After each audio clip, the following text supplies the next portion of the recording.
My band released our first album last week. You can check it out after you watch this video. And so today I wanted to give you 5 lessons I learned from this whole process that you can apply to your own music projects. Everything takes longer than you expect. Chocolate Brazen started in October of 2022 when I sent the first demo of Dying in Your Name to 2 of my friends over Discord. That sounded like this.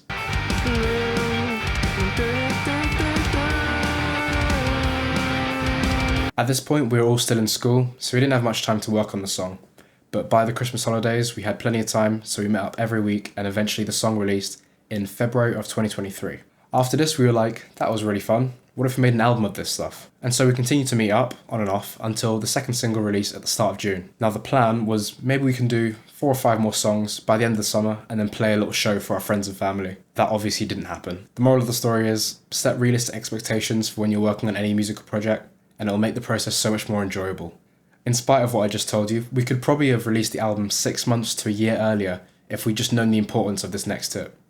During the writing process, there were times where, for one reason or another, we spent months without making progress on the album. Well, this in itself wasn't a big deal. We could just jump straight back into writing when we next saw each other, right? Well, no. These big gaps between writing sessions made it so much harder to get back into it when we next saw each other. We'd get together and we'd have no idea where to start because we'd broken the creative flow we had between sessions. The periods where we meet each other every week and send each other ideas daily were where basically all the progress was made. So regardless of if you're in a band or if you're working solo, just keep up the momentum. It might seem obvious, but I think the reason this works so well is because since you're always thinking about it, your subconscious mind just starts feeding you ideas, even when you're not working on the music. So it creates like this exponential boost on your progress. Demos are worth their weight in gold. There were 2 types of songs we'd face when writing the album. Songs that felt like they wrote themselves, and songs that felt like walking up a mountain. For the first set of songs, we'd created really strong demos that gave us a clear idea of where the song should head. And getting this done really early in the writing process gave us plenty of time to listen to the tracks and pick out any issues we heard. Making all these little demos gave us a really great way to track the progress on the song as well. I'm sure for some of the songs we made in excess of 10 demos. Another great benefit of creating really good demos is when it came time to produce and mix the track, we had a really good reference to work off. So the lesson here is to create lots and lots of demos. Listen to them when you're driving, when you're in the gym, when you're cooking dinner. Different things will tend to pop out at you because you're not in writing mode anymore, you've gone into listening mode. And stay tuned for a future video where I'll show you how to make really good demos. Don't settle, but don't perfect. After Dying in Your Name released in 2023, I couldn't listen to it anymore. I felt like in the finished product, I'd let both myself and my bandmates down. And here's why. Well, because we took way too many shortcuts. For example, I decided not to manually tune the vocals like I usually would because, we want a raw kind of sound to it. No. Really, I was just being lazy.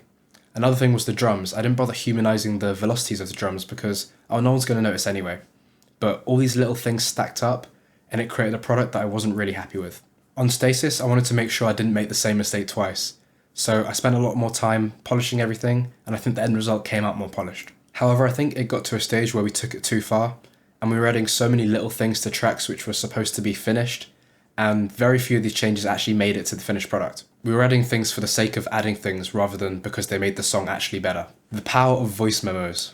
Look, if you're not using phone recordings in your writing, you're really missing out. I'm sure more than half of the writing for the record was done using crappy phone recordings of guitar riffs, melodies, and in some cases even whole songs. The reason this was such a big part of our writing is because you've always got your phone on you, and it only takes a couple clicks to record an idea down. In comparison, think about how much more effort it takes to put down quick ideas into your DAW, and you're not always going to be by your computer. I can't tell you how many times I've come up with a great idea in the shower, and I've jumped out and got water everywhere just to record a quick phone recording. But I really think that getting quick ideas down in the moment is never a bad thing. If you haven't yet checked out the album, the links are down below, and do let me know what are your biggest problems with the whole songwriting and production thing. That's all I've got for you for now. You can check out this video if you like. See you later.